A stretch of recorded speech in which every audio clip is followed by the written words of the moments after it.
negotiation process for M&A, in my view, never goes swiftly. There's a lot of issues that need to be discussed. There are underlying issues that need to be resolved. Valuation is usually the top issue. The time that it takes to close the deal is the second issue. And then the due diligence period, that's usually the third issue. So these deals take some time to structure properly.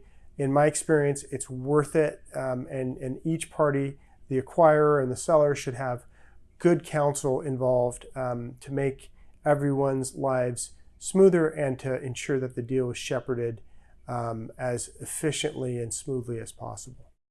With respect to financing strategies for the acquisition, there's so many different considerations for an acquirer to consider. First of all, do you obtain bank financing or non-bank financing for the deal?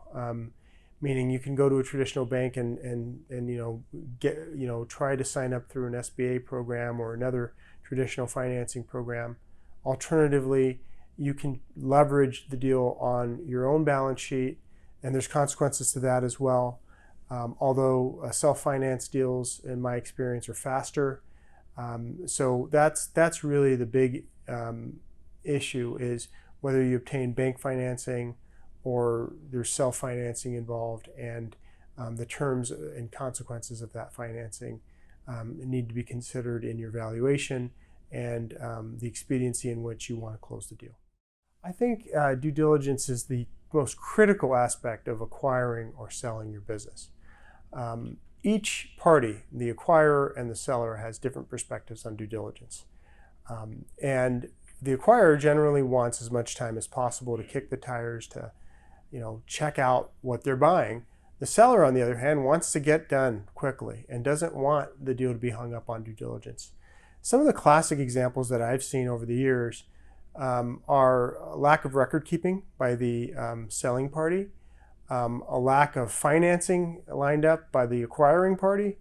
Those are the two big mistakes that I see. The record keeping mistake in terms of a seller, that's really critical because it slows down the deal and it shakes the buyer's confidence in what they're buying. So it may impact the valuation ultimately. So good record keeping is critical. And what do I mean by that? I mean corporate documents, financial records, and any proprietary or intellectual property that the selling entity has.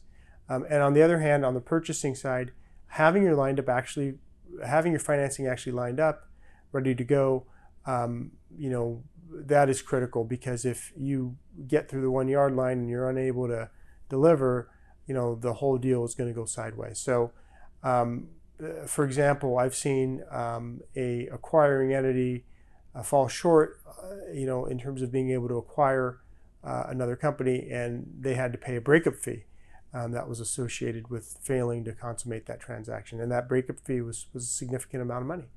So, there are some cardinal sins that you want to avoid in M&A, and I think those are generally the big ones.